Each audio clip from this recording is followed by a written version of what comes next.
Hey TCO fam, Patrick here. Before we get to the episode today, you guys, I wanted to let you know that last week on our Patreon feed, we put up an interview Jillian and I recently did with Skye Borgman and Emily Kincaid, the director and producer of that bonkers documentary Abducted in Plain Sight.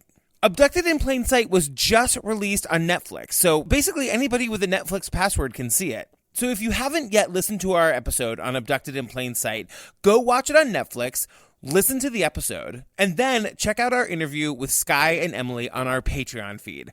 We ask all the tough questions, we really get into it about the parents, and I ask a super awkward question about the dad. It was really fun. They were great sports. It's one of my favorite interviews that we've done, so I hope you'll check it out. And we're going to play just a little piece of that interview at the very end of this episode, after the palate cleanser. So stay tuned at the very end of this episode for that. Okay, now to the show. Jillian Pensavalle! Patrick Hines. Kicking it old school. Right? Back to basics.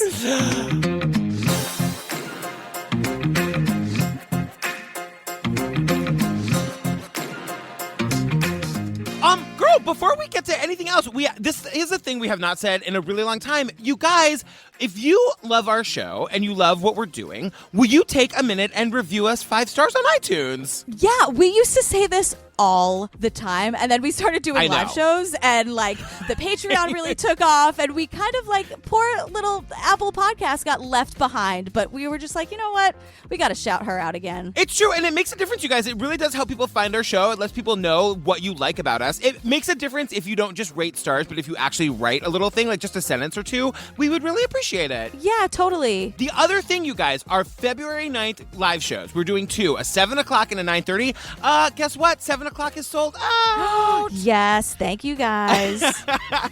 So get your tickets to the 9:30. I think there's like 18 tickets left for that. We're doing a meetup at the bar at the Yotel, which is where the venue is that we're doing the actual show at 5:30. So everything is happening all in the same space. 5:30 meetup, 7 o'clock show, 9:30 show, and then after that 9:30 show, we're doing another meetup at the bar. Yeah, it could not be easier. It's all in one place. We're going to have the best time. We can't wait to see you. And don't forget, you guys, Patreon, you guys, we're on episode 7 of Making a Murderer season 1. Our boys are shining. You guys, I really, really am loving the Making the Murderer. Yeah. I'm like attracted to the lawyers. I've got a lot of questions. Why are you saying that like it's new, like I'm attracted to them? Like, okay. Because maybe it's an emotional connection. Oh, because Dean and Jerry aren't monsters. That's the thing. And that's the big breaking. That's the breaking news. That like they're just nice guys working really hard. Yep, they are. Get on the Patreon, you guys. You can binge all of our Staircase, all of our Making a Murderer, The Jinx, Serial Season 1, all of our Madonna's Truth or Dare. all of our bonus mini episodes, everything. Support us. Come hang out. It's like a whole other podcast. It really is. Yeah. And you get them all at once, everybody. It's true. $5 a month. That's it. Yep. That's it, you guys. Well, I have to issue all of you an apology. Well, tell me everything, especially me. Especially me you. The most. Because we're covering 51 Birch Street this week, right? And based on the trailer, I said that it feels to me like it's capturing the Friedmans plus the imposter. Yes. It is neither of those things. The true crime here is how we were deceived by a trailer that made it look like there was some big scandal, and really it's like a study into this shitty marriage. But you know what? I really like the documentary. I don't know how true crimey it is, but you guys, it's not our fault. We thought it was true crime. It was pitched as true crime. And it's on all the lists of like all these documentaries to watch. The description and the trailer make it seem like there's a bunch more scandal than there actually is. Plus, you guys, there's a super hot picture of the guy who made the movie from the 70s. It's pretty perfect. This is a film about families and how things are never quite what they appear to be. Okay. He's writing my file. Like when my mother died unexpectedly. And 3 months later, my father reconnected with his secretary from 40 years ago. I remember being struck at the wedding when they held that kiss. I think I timed it at 12 seconds. It was about 11 seconds longer than I remember Dad ever kissing Mom. This is our undemonstrative father who all of a sudden is saying I love you all the time. What? No one knows what goes on behind the closed doors. You know, were there other women that you fell for, that you had strong feelings for? Wow. I have those pictures of me with that hat on, and the picture of an absolutely frozen-faced suburbanite. It's horrible. I mean, truly horrible. Every family has its secrets, including mine. Do you think my mother would have wanted me to know what was in her diaries? Digging them up led to painful discoveries. Were you unhappy? When I was a kid. Yes, I was very unhappy. But do you miss her? No, I can't say I miss her. The truth can also lead to dramatic breakthroughs. We just sort of blend. It's sex, that's all. Oh, sex. All Right. sex.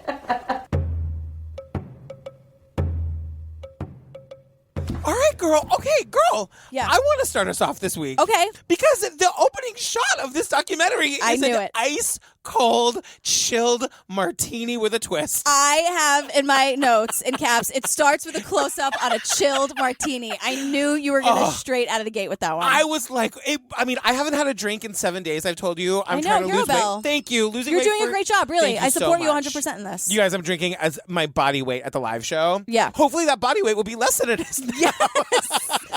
But it just made me want a cocktail so bad. And it's like, we don't know really what's happening at this point. But this camera person is like zooming in on this like fabulous older lady and sort of like pestering her, wanting to ask her questions. And she just doesn't want it to ruin her afternoon cocktail. You can ask me a question, but it's going to spoil my drink. Like, she knows. She's like, we're sitting outside. No, I want to ask you one question. Okay, it's going to spoil my drink, but okay. Well, hold on. Let me just double check that I'm in focus and all that sort of stuff is working. She looks enough like Kathy Griffin's mom that I just am dying to be her best friend. Absolutely. You know it's 1:10 at the latest in the afternoon. With that martini with a twist. It looked delicious. It was so chilled. You know that glass came from the freezer. Of course. Yeah. Of course I know Yeah, that, come on. girl. Yeah. What kind of monster do you think I am? That's the real it's shit right there. It's freezing cold. It's Yeah. like, even like a little bit of ice There's chips. frosted. It's I like know. a frosted glass. Let's stop talking I about want it. a I can martini see so it in your face.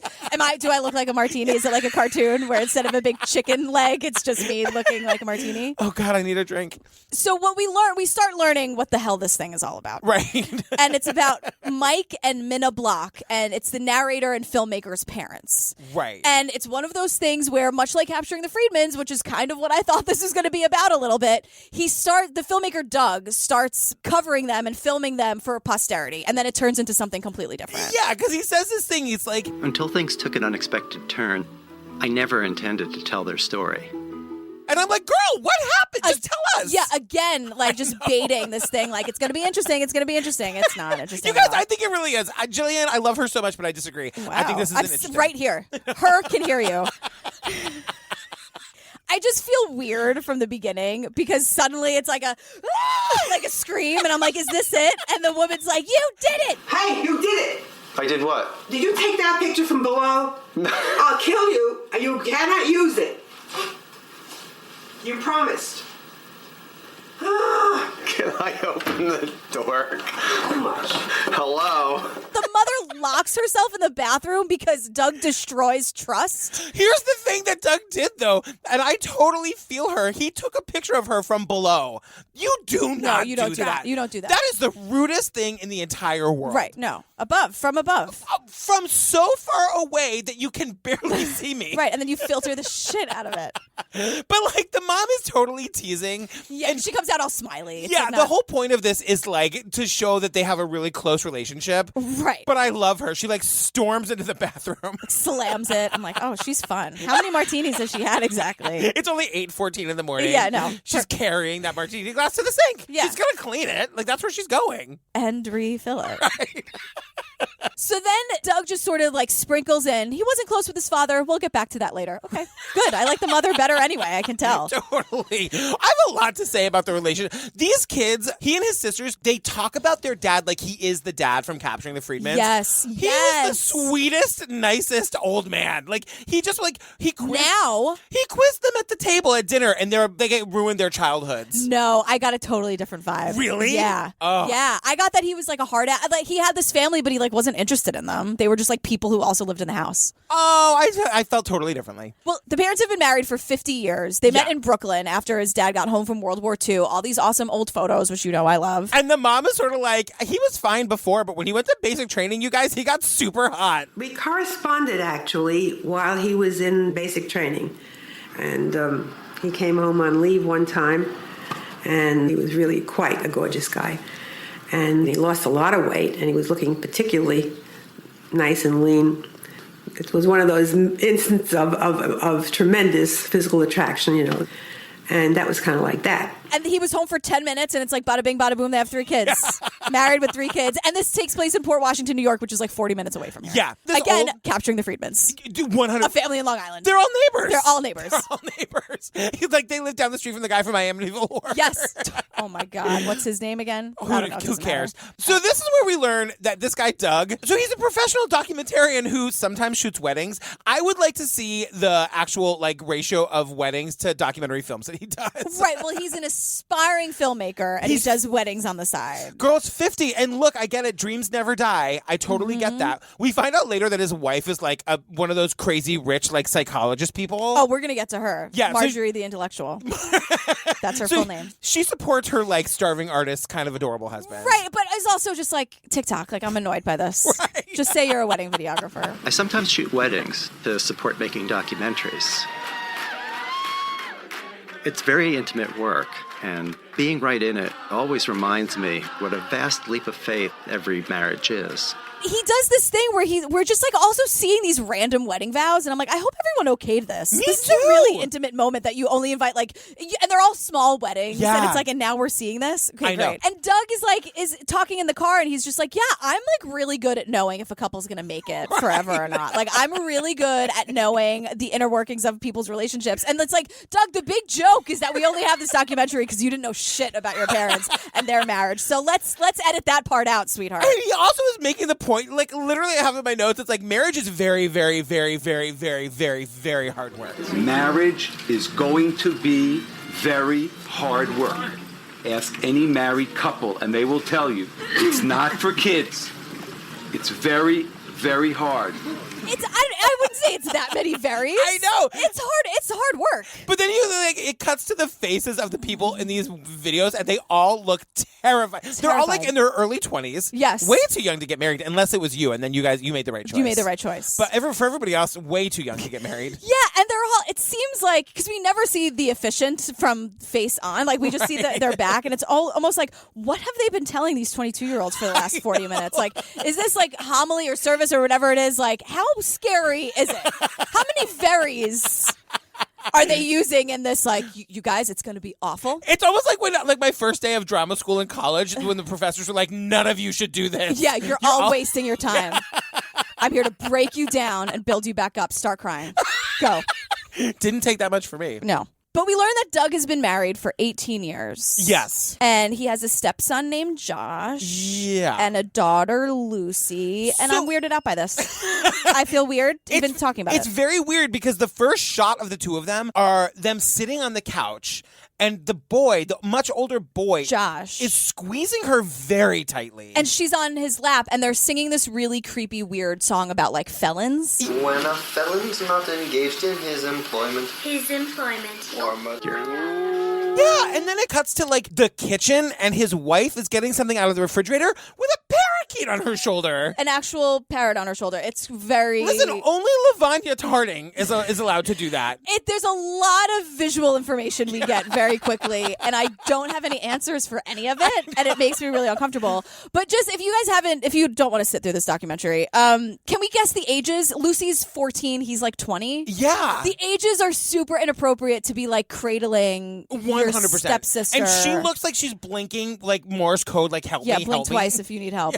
And the song about felons, I don't know. I know. And I just don't, guys, I don't understand a family dynamic where the mom just walks around with a bird on her shoulder all the time. Well, Marjorie's a law professor, so you sit down.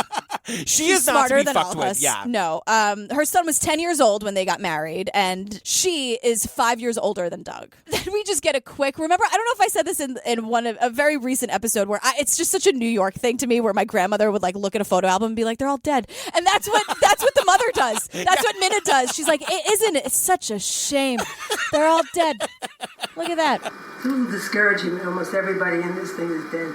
Well, that's what happens. You hang around long enough. 50 years. 50. You hang around long enough, and that's what happens. This is the big setup for, like, guess who dies next? Minna. Minna dies. Then, recently, without any warning, it happened to my mom, too. And it's weird for everybody because she looks like she's in great health, way better health than the dad. Yeah, she like catches pneumonia and dies in 3 weeks. It's this really like tragic fluke freak kind of thing. I feel like they put her in the ambulance and she's like, later, I am out of here. Well, then we cut to the dad and he's sitting at the kitchen counter and he just goes, oh, well. I'm like, Oh, well. please tell me it's the most manipulative editing of all time and he didn't really just get the news that his wife is dead and that's his reaction. Like, please, this is when I want the editing to be manipulative and horrible. We're going to find out that he didn't miss her very much. No. And he says so. He's like, oh, well. But at first, now, like, we don't really get that. Like, the kids don't... I feel like if you got the news that I got hit by a truck on the way to the recording, Are you kidding me? Come on. The iTunes reviews already think I'm a monster, Patrick. Don't give them any more fodder. So the family, the kids, are concerned about their dad living alone because he's an older guy. He's never lived alone. They were married for 50 years, but the two daughters live hours away because they were like, peace out. And Doug is in New York City, which is like 45 minutes away. So now that there's the one child, right, where all the responsibility falls on them to like take care of the parents. Yeah. That's Doug. I know a little something about that. Right. Moving on. So does my mother. But, like, this is the whole bit where Doug, the filmmaker, is telling us that he never had a really good relationship with his dad. He never knows what to say around his dad. But, like, good for Doug. He's going to, like, force himself to go and bring his camera. Well, of course. Right. There's a documentary to be made. Yeah. I can't say I look forward to these visits. Douglas was always a problem eating. No matter how old I get, I somehow always feel like a kid around my dad. Not paying attention to anything the way I thought a model. Maybe that's why we have such a long history of avoiding each other. We're now with Doug, right? And we're going through the house. And this is the beginning of the dad. What he does in this entire movie is just try to give stuff away. You got any use for this? You got any use for this? Yeah. The entire time, he's just trying to unload his shit on his kids. You need some linen, towels? Nope. You sure? Yep. You need shaving cream or anything else? Nope. Need a hacksaw? No. This is the thing where they're walking around the house, and I'm like, the dad seems so sweet. Like, he's walking around trying to give his son something, and the whole voiceover is like, my dad was kind of a monster. My dad wasn't very nice. My dad was very distant. My dad wasn't around. And I'm like, and then it's all intercut with the sisters. Yeah. We're like, we couldn't even sit at the table without dad asking us how our day was. That's not what they said. We couldn't even sit there without our dad telling us we were pretty. What a monster. Go back in editing. You're going to be like, that's not what they said at all. Sitting down at the dinner table, we couldn't just eat dinner. It had to be competition. We had to do math. We had to do vocabulary. If we argued about a word, somebody would have to run and get the dictionary. There's this book, Cheaper by the Dozen, and it was written by a guy who was an efficiency expert, and he ran his household so that it would be efficient, and I read that and thought of Dad. And Ellen, the other sister, really, she's the one who's the maddest throughout the whole thing. She is. And Ellen's like, he wouldn't communicate at all. You didn't want him to snap. It always felt like he was kind of about to snap. He was kind of a tense guy. I was hearing them say that, and I was like, what I'm seeing does not connect with that. He's happy because Minna isn't there anymore. They had a horrible marriage. I'm telling you, he's happier without her, and that's sad and heartbreaking, but that's what this documentary is, you guys. So here we go, you guys. We're here. 3 months after the mom's death, the dad takes a trip to Florida, and he announces that he is reconnected with his secretary from 35 years ago, a woman named Kitty. Yep, Carol, but we're Meow. calling her Kitty. Yeah. And all of a sudden, we're at the wedding. Having declared yourselves in the humanist tradition, you're now husband and wife. And we do have some music.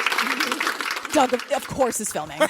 He's doing he's playing two roles here because he's filming it because he's a wedding videographer. Yeah. And he's filming it because he's making this documentary about his family. And he's also the best man. Now, I've got a lot to say about this wedding. This wedding, okay, Kitty and Mike are making I know. hardcore. And they've rented this hall, but there's nobody there. There's not a lot of people there. There's like 14 people at this wedding, and every time it cuts to one of the sisters, she's got her head in her hands. She's like looking away. She's looking down. Like the sisters are just forlorn the whole time. It's very weird to like go through this whole thing of this big wedding. Yeah. At this point in your life, your wife just died. You knew this person from 35 years ago. It's kind of a big show to put on. And then the shade of it all. Doug is the best man, and he basically makes his best man speech talking about how his mother would probably approve of this. Right. It's really nice to get out from behind the camera and be able to offer this toast to my father and Kitty or Carol or whatever her name is. You know, Kitty met my father, I guess it was probably about 35 years ago or so. And, you know, he's mellowed over the years. My sisters and I, you know, did our bit to soften him up. And, you know, our mother did a lot to soften him up. And I'm sure she would really approve and appreciate Kitty. And probably think you're a little bit crazy. Good luck to Kitty or Carol or whatever her name is. Woof. Woof, Doug. Kitty or Carol or whatever her name is. All right. And then Kitty is hugging people, like hugging guests, and she's like, I got him. I got him. And I'm like, ooh. I got him.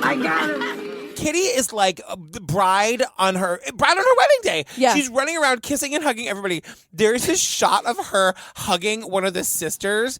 The sister, they pull in for the hug. The epic eye roll that Doug catches when the hug It's amazing.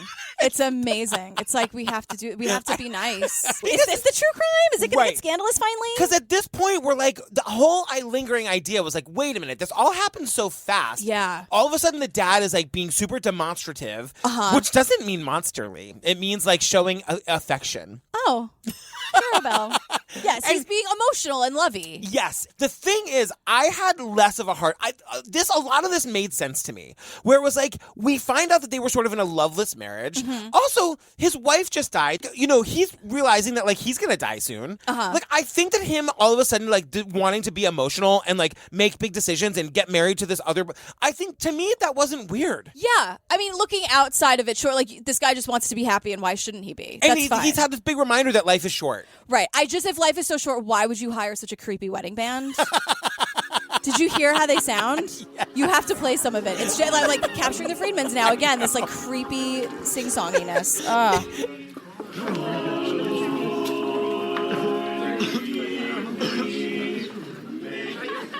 You guys, it's time to cut the cake. It sure is. No, this is from the preview, and this is the thing that made me throw up watching the preview.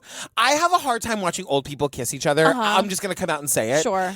You want them to be happy, but you don't have to see it. Right. Why are you putting that in my face? Right. Have you ever heard that before? Is there another group of people? Marriage should just be between two young, hot people. Well, it takes away from my marriage if other people can get married. Exactly. The sanctity of marriage. We're kidding, everybody. If you're listening, if this is your first podcast with us, if your first time joining us, we feel the opposite. Marriage is between hot Adam and hot Steve. They are kissing for so long that like it's so gross. Doug times it. So Doug times it, and he talks to his sisters about it. I think I timed it at 12 seconds, and it was about 11 seconds longer than I remember Dad ever kissing Mom. I don't remember Dad kissing Mom at all. You know, this is our unemotional, undemonstrative father who all of a sudden is saying I love you all the time. When has he ever been affectionate? When has he ever made eye contact with Mom for 12 seconds, let alone make out with her in front of all their friends and family? It never happened. But so again, this is the whole thing of like, were they secretly in a relationship the entire time? So this is kind of like a cool moment where he's like going through the family albums, and he's like sees that she's sort of popped up. She's been around. She's been to family functions. So it's like, were they secretly having an affair the whole time? Ever since my father called from Florida, he's been focused squarely on the future. And that's great. But I'm still stuck in the past. Why do I suddenly care that Kitty was a guest at my bar mitzvah back in 1966? We don't really get a lot of this, but like Doug goes to interview his uncle, Josh, and we find out that the dad, like all throughout the marriage, was taking these like suspect trips to Florida. Well, yeah, we'll get to Josh in a minute. I have 800 things to say about Josh and his song.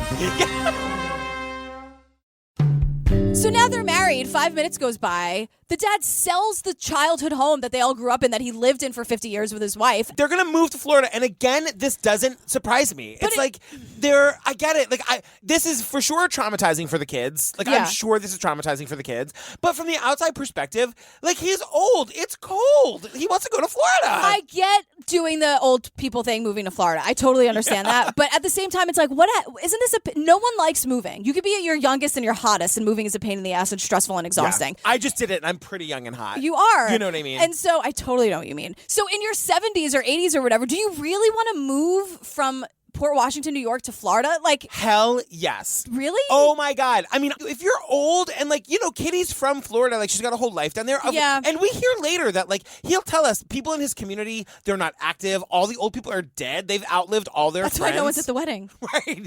But like in Florida, it's a different community. My other favorite Florida moment, if we have to group them. Yeah. At one point, he goes to see this like really young rabbi, and he's like, I want to work things out with my dad. He's moving to Florida in 2 days, which is like, it's basically like another planet. And he's like, not to Jews.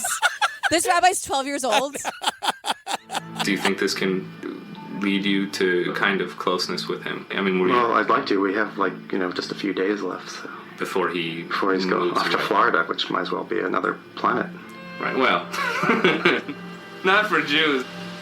So, again, now they're cleaning out the house. Again, the dad is just trying to unload the garbage on anybody who will take it. And Kitty is scratching his back. Oh, no. And he's making these weird noises, and I hate it so much.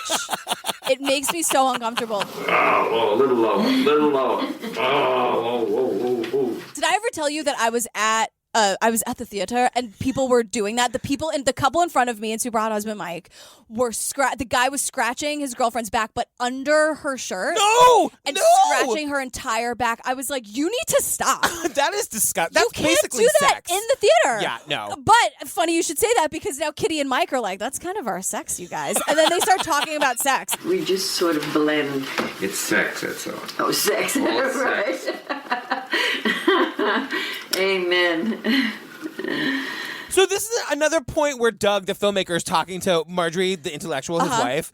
This whole documentary is like predicated on the idea that he's just not going to ask his dad if he was having an affair with Kitty. I know. So he's just got to so talk to everybody else about it. I know. And he's saying to his wife, the intellectual, like, why should I be upset? Like, if he was having an affair and he was happy and everyone was happy, and affairs happen all the time. And the wife is like, she's like, I can't really speak to it because I'm projecting my personal ideas of infidelity on other people. And I'm like, Marjorie, the intellectual, living up to your name. I know. And your own feelings are... You say what happens all the time. And mine are not to the people, that I'm close to. Or it's not supposed to anyway. She's like, basically, if you cheat on me, I will fucking kill you in your sleep. Yeah, and I make all the money, so try it. Where are you going to go? Film another wedding, sweetheart. See how that works out for you. Is dinner on the table yet? You just embodied Marjorie. Damn. Hey, man. Then we get a little bit of the backstory between Kitty and the dad. Yes. Because there was this picture of them like in the newspaper from 1965 when they worked together. Yeah, so Kitty was the dad's secretary. Yeah. And she's like, we work well together. We always work well together. We still work well together. And I'm like, Kitty, I get it. I know. You're attracted to this person. Okay. And then she's like, we looked out for each other. Like there was all this drama happening. Like you have to have each other's back. Like, okay, fine. And then she's like, it's just something that is. It's just something that is. You can't force it. It's something that happens very few times in a lifetime. So I am happy that we're together. Okay, Kitty, you married the guy. Girl, as you said at the wedding, you got him. You got him. We get it. Stop. This whole section of the documentary is sort of just reminiscent of Grey Gardens, where it's like two old senile people just walking around the house talking about memories. With like piles of stuff everywhere. They're like navigating piles. The dad wears shorts at one point. Kitty takes such glee and just like throwing shit away. Yeah, because it's the other woman's. It's Kitty's house now. She's not going to have that. What was this plate? Hers too? Get rid of it. Nice china pattern, Minna. Kitty's over it. I'm Team Minna, for the record, if you guys haven't. Minna opens this documentary with a chilled martini. Was there a question whose team I was going to be on? Exactly. Come on. So speaking of Minna, we meet her brother Josh. Uncle Josh. Uncle Josh. Hey, girl. And we hear that Mike was always going down to Florida. So Mike the dad. Mike the dad was... And if you remember, Florida is where Kitty lives. Yeah, and Josh is like, he kind of, like, it seems like he had another life. And I used to wonder about the other life that he had. I thought that he had certain, an eye for other women. He calls him suave. He's very suave looking. Yeah, which he says almost as like, but then they cut to pictures of him and I'm like, oh damn, he was suave looking. Except for that horrible skinny mustache that's on his lip. I know. It's basically on his lip. And Uncle Josh is like, he really took meticulous care of that thing. That goddamn mustache. Hey, was Josh ever unfaithful to his wife? No. How do we know? Because there's a song about it called I Flunk Adultery. I actually looked this up. I got on the online. You did? And I dialed up the online.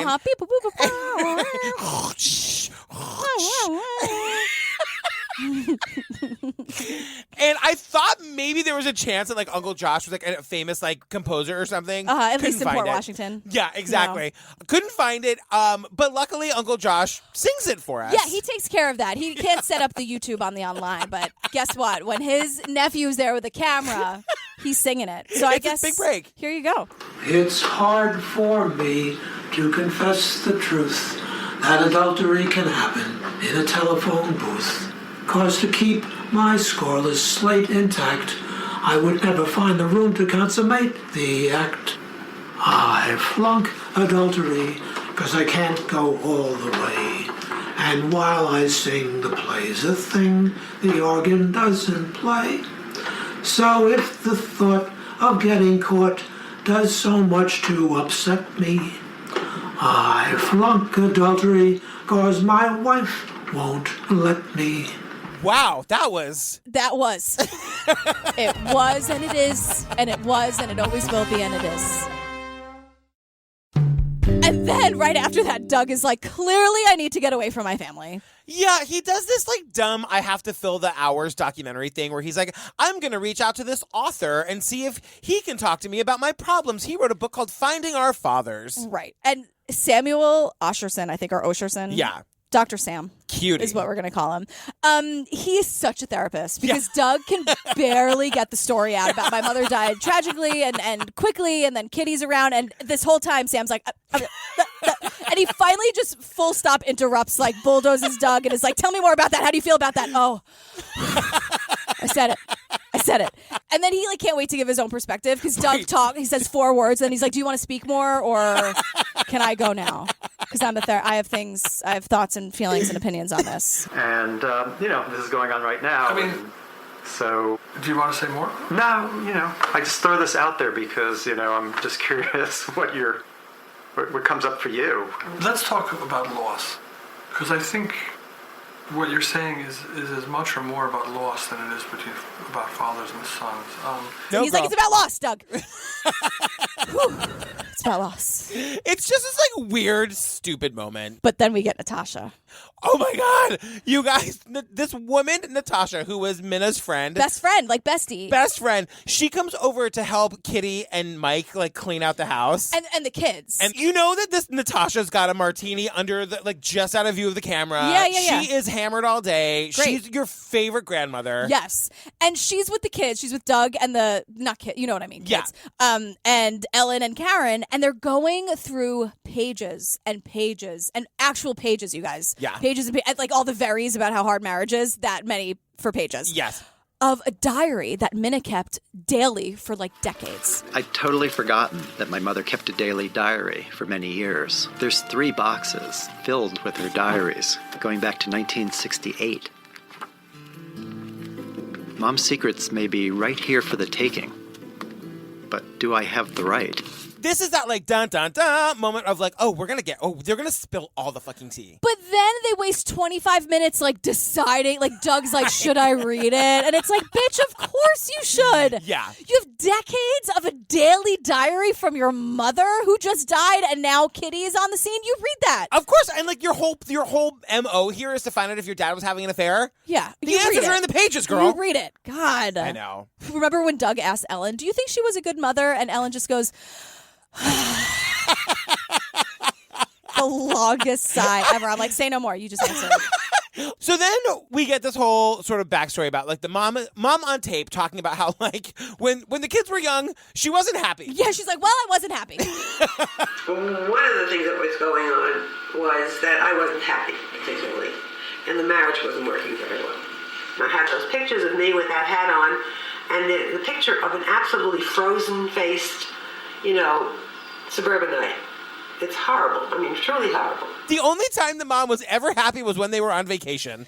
Yeah, and so, like, you don't really have to start digging that much, Doug. It's in the pages and your own footage. Yeah, like, what we're finding out, and what you can kind of tell from the footage, is that the mom was, like, a super smart, super worldly woman who had been sort of, like, stuffed into the suburbs in the 50s. At one point, somebody says, like, she should have been born later. Yeah. She had so much more to offer. Yeah, she wanted more. Yeah. And she was a 50s housewife with 3 kids and like a husband who wouldn't communicate with her. Exactly. Fun. But so we learned through the diary that she was like trapped and frustrated and she was sexually frustrated, but good for her, girl. She got herself into therapy. Right. She like wanted to unpack it and work through it, which is incredible. So her and Natasha like become therapy buddies. Yes, I love that. Natasha cannot say enough good things about what therapy did for them. Well, I think the big issue was power. And the fact that women had so little to say in what was going on. There was a general feeling, you just don't understand me kind of thing. And then when we went into therapy, you felt completely understood. Doug is also interviewing his dad. And we get this like interview of them in the car. And basically like Doug is starting to probe. Like without saying like I'm reading Mom's diary and I realized she wasn't happy. He's sort of like, what do you remember about your life with Mom? And basically the dad's like, I don't like to talk about memories. Yeah, and then, so Doug's like, wait, so Kitty has kind of been around our whole lives in some peripheral way. Like, what did Mom think about that? Right. Now, what did Mom think of Kitty? I mean, did she make anything of your relationship at the time? None at all. She knew she worked for me. We didn't have anything to be concerned about. In the moment, he asks his dad without asking, like, were you shtupping Kitty? Right. We get the no, and I'm like, what are we all doing here then? Right. And also, let me just say, emotional affairs totally are super will fuck you up. Yeah. Like you don't have to have sex with someone to be betraying your partner, you know? Yeah. So Kitty is getting interviewed too. Doug's like, Kitty, what did you know about my mom? And she says she didn't know Minna very well, except that she was a beautiful woman. Beautiful. We have a Marjorie. We have a beautiful. I was so excited. I wrote that in huge letters. Yes, beautiful. She was beautiful. I really didn't know your mother that well. The only thing I always remembered about her, she was beautiful. And she had a great speaking voice. You know, on the phone, she always came through as so full of life. You know, and she was a beautiful woman. You know, and I gotta say, like, Kitty doesn't spend a lot of time talking about the former Mrs. Right. But, like, in this moment where she's really pressed on her, she's like, she was really beautiful. And when she would call the office, like, she was full of life. Yeah, and that's like the constant. She was just she had a lot to offer, a lot to give. She wanted more in her life, and she was kind of like a spitfire, you know? It's funny because we see Kitty a lot in this documentary. She's usually in the background throwing shit away. Yes. But like when she's interviewed, you're like, oh, she's a good person. Like, yeah. You know, she hasn't done you don't have any time for her. No, I'm saying like that's the thing. Like they're all just like boring people who just want to be happy. Like, what are we doing here? Why was this film made? I don't care. Like she's like Kitty, like she's fine. Yeah. So we see this whole section that Minna wrote about Kitty in the diary. And like Minna has her suspicions, but she doesn't really care because Minna has her own secrets. Minna starts going through what she calls her hip college phase. You know, smoking marijuana. That was funny. Okay. She talks about smoking pot at this like retreat for parents and listening to the overture of 1812. And the first thing I know, I'm being invited to somebody's suite where they were all smoking pot. And I joined them. And I'll never forget this one because they played the 1812 overture. And, you know, all those myths about how pot was supposed to enhance your sensory perceptions. This was right. Nothing ever sounded more glorious. am convinced that Minna, up until her last day, was convinced that the 1812 Overture was like a fever dream from the weed. Like, I don't even think she thinks it's real, because if she had never heard it before since only when she smoked weed. But, like, I totally get it. She's home. She's bored. She's got no outlet. Give me some of that pot. Yeah, and then Doug's like, oh, shit, my parents were kind of cool. My mom was, like, into women's lib, because of course she was. His dad had long sideburns. I was like, oh, is that cool? Okay. And Natasha's, like, talking about how maybe they were swingers, or they at least got offered to be. The whole sexual revolution was out there. One couple came over and wanted to do an exchange, and another one was interested in group sex, and I know I had gotten a lot of, quote, offers. Natasha's like, I got lots of offers. Yeah, I bet you Natasha did, was girl. offer only. She did not have to audition to be a swinger. She was offer only. The 50s really were wacky. But now, it turns out, Minna was obsessed and in love and super obsessed with her therapist, Ben. We never get a picture of Ben, which No. bums me out. I know. I want to see what Ben looks like. My other guess is that maybe Ben was a homosexual. A homosexual? Yeah. Or maybe he was just ethical and good at his job because he, like, did not go for it. Well, he was a man who she was sharing all of her intimate secrets about, and he was showing emotional and listening to her and caring what she had to say. Yeah. Which is why Natasha's like, doesn't everyone fall in love with their therapist? No, Natasha. No, that's not what that is. Come over with your martini shaker, Natasha. Yeah. I want to hear about those offers. I know. Back to the offers. This conversation's so funny to me because this is when Doug is like, did my mom tell you that she was madly in love with him? And Natasha's like, her husband? Right. And Doug's like, no, Ben. And she's like, oh, Ben. Yeah, no, we talked about that. But the way she's like, her husband. Because, like, there's in the diary, there's, like, excerpts of, like, letters she wrote to Ben. Well, Doug, this is so uncomfortable because Doug is like reading the sexy love notes that Minna wrote to Ben. Ben, dear, you were masterly tonight. You put everything in excellent perspective. Goes on a while. However, in stressing your shortcomings, you overlooked a couple of things. First, I wasn't talking about marrying you or living with you. I was talking about an affair. Minna is saying to Ben, like, no, sweetheart, you're not understanding. I don't want to live with you. I just want to do it. Right, like all the time. Like, can our therapy sessions, like, I want that part of our work. Right, can it just be doing it sessions? Doing it. Humping. I want to hump you. Yeah. I wish somebody had opened the door just when you said that. I'd be like, no, not him. But then, so I guess Ben was like, no, girl, that's an ethical violation. Like, I can't do this. And my boyfriend wouldn't like it. Right. We'll have martinis together. Yes. But I can't hump you. I hump Bob. Right. Ben and Bob. They were so cute. They were like Ben and Bob, the roommates down the block. They're friends. They lived on the corner. Yeah. Confirmed bachelors. Totally. Their families were so disappointed. So Minna starts having an affair with her husband's friend. Some unnamed guy. So this is, again, from the diary. And she even blanks out his name. It's like blank, I know. apostrophe S. Like, she knows this was going to be found one day. This is juicy. Yeah. This is like juicy and creepy and weird. She even writes about a bizarre night out where this friend came along with my parents and me to the local movie theater. While my dad and I had our eyes glued to the screen, inches away, my mom's attention was elsewhere. It's like family movie night. With this other guy and who she gives, and you guys, this is Minna's word, not mine. She gives him a handy. But she says handy. She says handies. Plural. Are you kidding me? So this is all like words on the screen, so this isn't a quote, but handies shows up in quotes and considerably aroused. But wait, just to paint a picture, as my friend Jillian says. Sure. She sounds awesome. She's at the movies with her husband and her son giving a handy to her husband's friend. What movie was it? Gone with the Wind. You know it was Gone with the Wind. And now Doug is like, nope. Yeah. I know too much. I'm out. I know my mom typed the word handy and aroused. Like, Suddenly, I'm not sure I want to learn anymore. Okay, you guys, now we're going to get into some real shit. Well, yeah, because Mike's like, I'm ready to move. I want to, like, go to the future, and the future is Florida. I don't miss Minna. So this is the thing. Doug asked Mike straight up, like, do you miss Mom? And he's like, not really, girl. No, I can't say I miss her. I did the best I could with her and for her. But by the end of it, it was an association together that neither of us wanted to break, but it wasn't a loving association. It was a functioning association. And Doug's like, cool, as his soul. Yeah.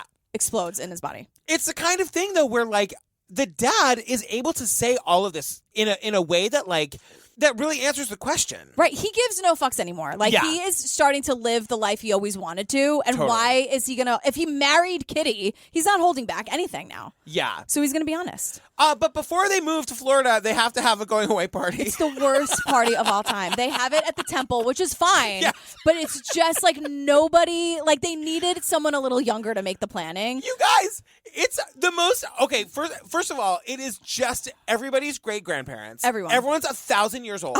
No one can hear anybody. No, and there are no tables, so they're serving what you know is like well done steak on these like styrofoam plates that everyone has in their lap, and they're trying to cut the brick of steak with plastic knives and forks. Like, get these people a table. And they're all like, huh? And what? The chairs are set up like next to the pews or whatever, where it's like this is where the congregation meets with their it's well done steak. You guys. It's also like every time they talk, food is falling out of their mouths. What?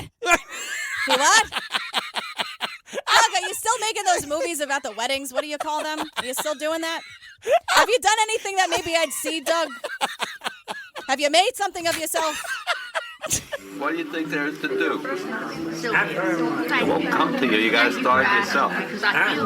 You got to start it yourself. I didn't know what you're talking about. But then also, Mike keeps walking around asking everybody else if they plan to move to Florida. Right. And I'm like, you guys, this one guy who's 98 years old, if he's today. He's so old. He's like, nah, not now, in a couple of years. Okay, like, girl, I'll see you there, sweetheart. Like, Florida is another name for heaven, I guess. Yes. To some people it is. But it's like, sweetheart, a couple of years? Yeah. The other thing that we're seeing, too, is, well, number one, Kitty is running around talking to everybody. Kitty's the life of the party, because it used to be Minna, remember? Minna was the life of the party. Does anyone need a martini? Is anyone dry? What's happening? You need anything? The bar's over there. I have two, girl. I can't carry yours. I have two. So now Kitty's trying to, like, replace Minna. Yeah. So also we find out that, like, Mike's got to go to Florida with Kitty because he did not want to get in on the dating game in their town. No. He literally says there were women from the temple calling me almost every night. There were women in the temple that were calling me almost every night. Hello, Zora. Oh, would you like to come up with some bridge? Oh, we're getting together to have a little party. Oh, this, oh, that. Oh, Mimi. Mike is apparently a hot commodity in this Dad, world. it's Phyllis again. Oh, Phyllis. Tell her I'm not here. Tell her I'm not here. Dad, what am I supposed to say? Just tell her I'm in the shower. I don't know. No one's covering the phone. Phyllis hears the whole conversation. She's heartbroken. Just talk to her. She's nice. She's a nice lady. What's so wrong with Phyllis? Because then you see there's like 5 old ladies gathered around him. Right, like, ooh, bye, Mike. I know. Mike, don't go, Mike. You know their dumb husbands all died 15 years ago. Their husbands were probably lovely. Let's not bring the husbands into it. But they've all been waiting for like the one eligible bachelor. Right, Mike's little fan club. Board. Forget it. Kitty scooped him up. Oh, that fucking Kitty again. Oh, Kitty. God, she can't even make a decent martini. She's trying too hard to be the life of the party. Minna just flowed out of her. So then there's this entry about Mike and Kitty. Like, we're back and forth to the diary, right? Yeah. So there's this entry about how, like, Mike and Minna ran into Kitty at dinner one night. Yes. Like, later in the marriage. It sounded pretty uneventful, and yet Mom awoke in the middle of the night and wrote this down. Mike was very close to Kitty for a couple of years. Whether sex was part of it or not, and I'm still not sure, is really almost irrelevant.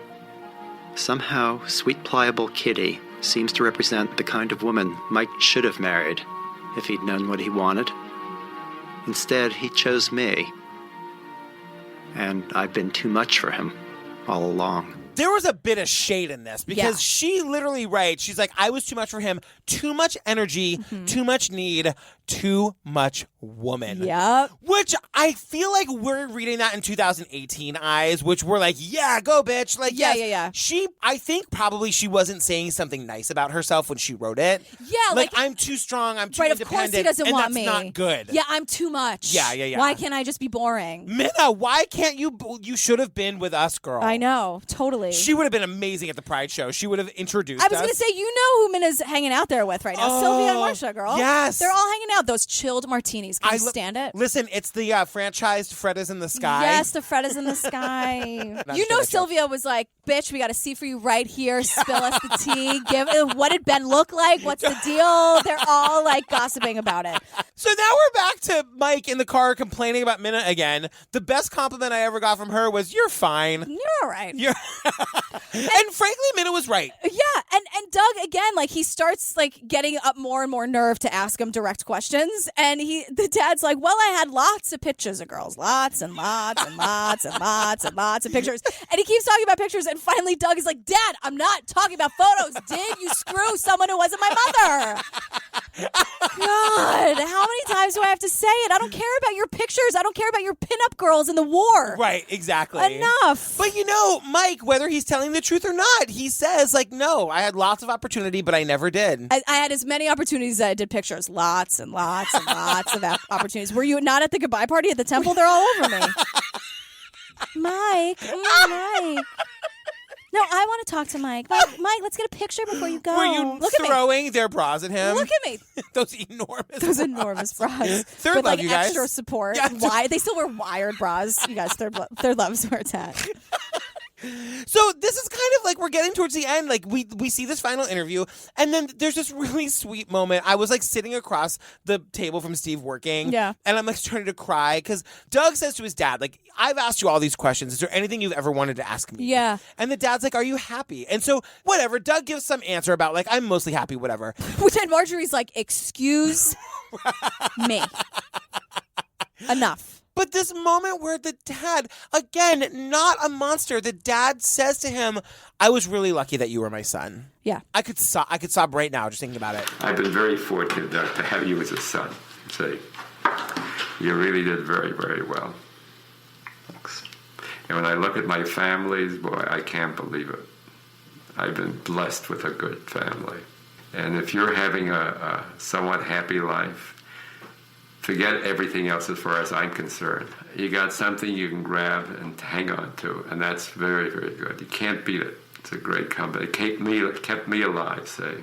And the thing is, he cannot move out of that house fast enough because there's still like stuff in the house. It's like there's another whole shot of the dad trying to give Doug more stuff. And Doug is even saying like, don't you want this? Do you want this? Do you want a tux? Do you want the book? And he's like, no. Right. Like he can't leave fast enough, and he's just out the door. And then it's like that's it. And then they talk for another 20 minutes about like marriage and relationships and how hard everything is. The end.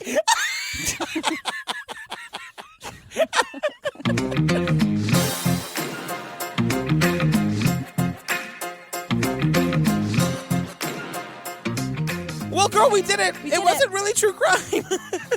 No. I mean, the crime was how deceived we were. That's true. Clearly. You guys, again, not our fault. We thought there was going to be bodies in the basement. Yeah. I really did. A little scandal. Not like we're rooting for dead bodies.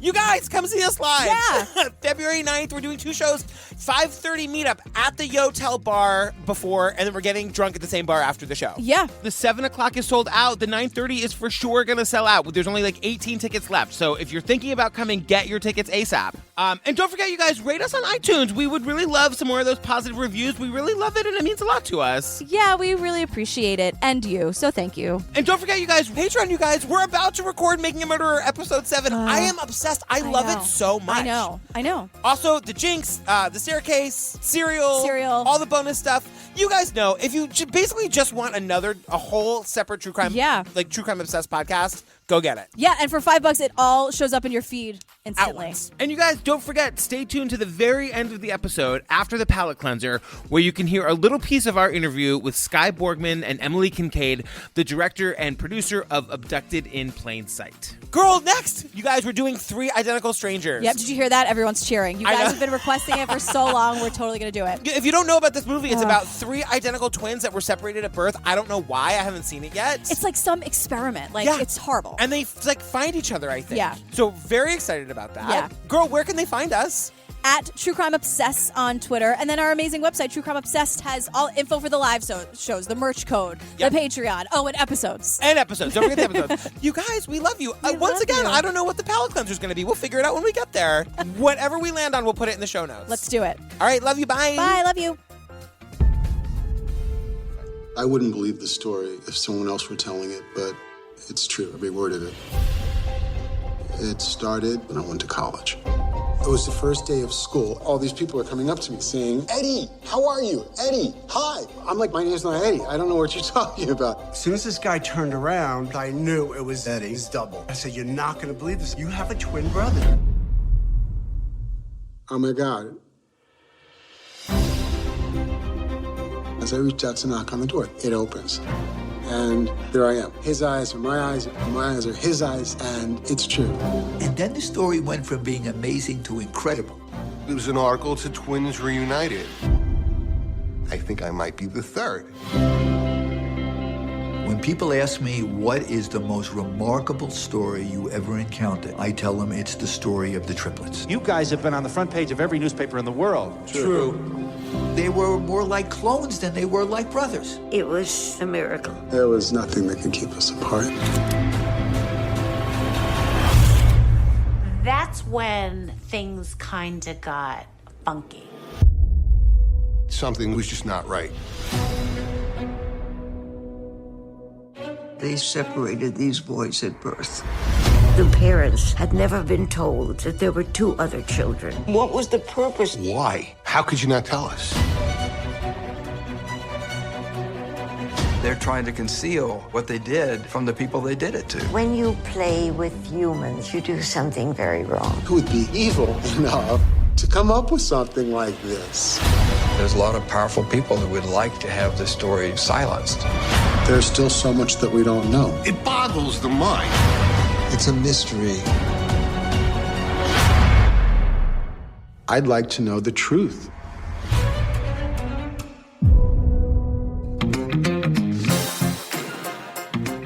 His wife just died, so Oh, God. You guys, the podcast is over.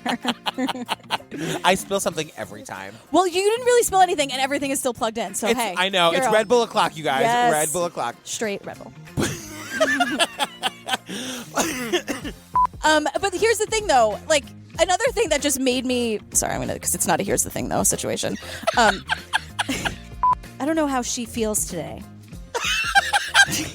What if I was that type of person? Like, I don't know. What's my... Jennifer? Let's call her Jennifer. I don't know how Jennifer's feeling today. The news reporter? Yeah, I don't know if Jennifer is here today. Well, let's go on I this hope journey she's here. together. Maybe Jennifer's here, you guys. I don't know. Girl, before we start...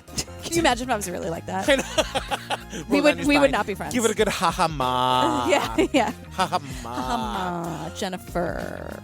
So I was a bartender for 15 years in New York City. Okay, you win the bartender. I'm just saying, before I was a bartender once, I was out at a bar on the Lower East Side. Yeah. And this, like, gorgeous woman was working behind the bar, and it was packed. And I was like, oh, if I wave my money at her, she'll know I'm ready to order. I was waving my money at her. She had security throw me out. Good for her. Even though your intentions were in the right place. I know. It's so I know. not. I know. I always thought about that when I was bartending. Like, they don't mean it. They don't mean it. Some of them do. I know. They're all Not all of them do, but some of them absolutely monsters. do.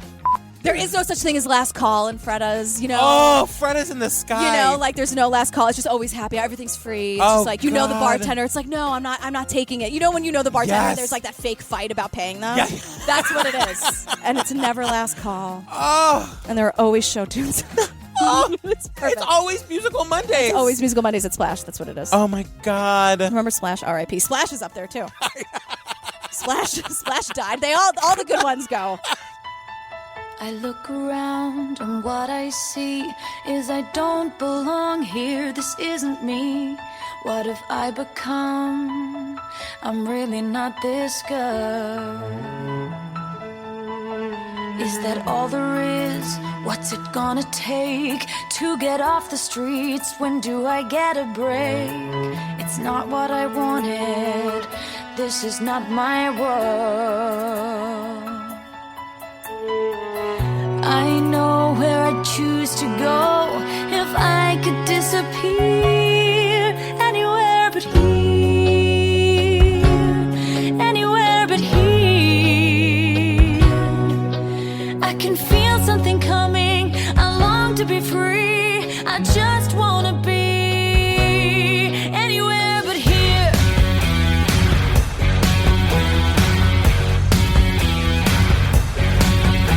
The sidewalk doesn't suit my soul. I've gotta make some changes.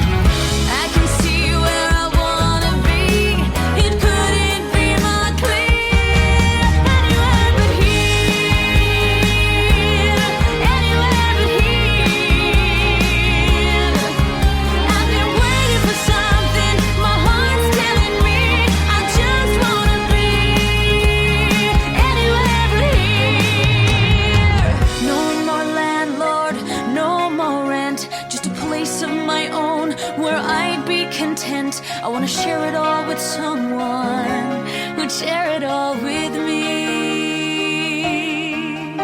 I believe somehow, someday, that's the way it will be.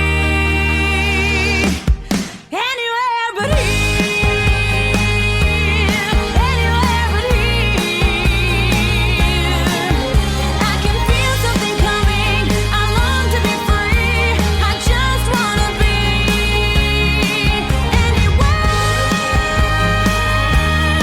anywhere but here. And I've been waiting for something. My heart's telling me I just wanna be anywhere but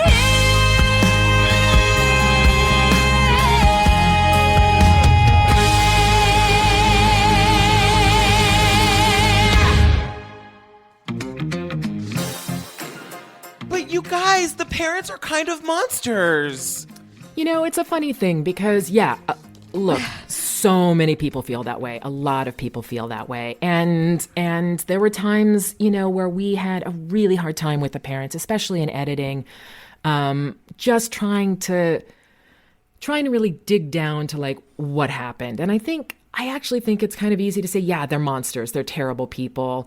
But I also feel like, there's so many elements in this documentary, and I really always go back to kind of the power of shame and denial and how powerful those two emotions or feelings or whatever they are. And when I think back to times when I've been shameful about something, it just sends me immediately into denial. And granted, it's not been anything as big as like my daughter being kidnapped and raped multiple times, but it's a powerful thing. And I always had to sort of go back and remind myself about this. And I think it's something that everybody feels is, just what shame can do to you. Well, okay, so on that front, I have kind of a serious question that I don't know if you can talk about or if you have even thought about, but like, I guess just from the way I approach the world, in talking about like shame and denial, has there been any conversation of the dad's actual sexuality? It's a good question. And I had a talk with Jan about her dad's sexuality, and he's lived his entire life as the head of this family, and he's lived a very happy life as the head of this family. I don't know that he ever did any sort of personal exploration about what his sexuality is. I think that if he'd done that, or if his surroundings or if his family had been different, or if his church had been different, or if there was no church possibly, that he may have gone in a different path. But I absolutely believe that he chose this family, whether or not that is his actual true calling. I can't speak to that. So I don't know. I think that might be the best answer.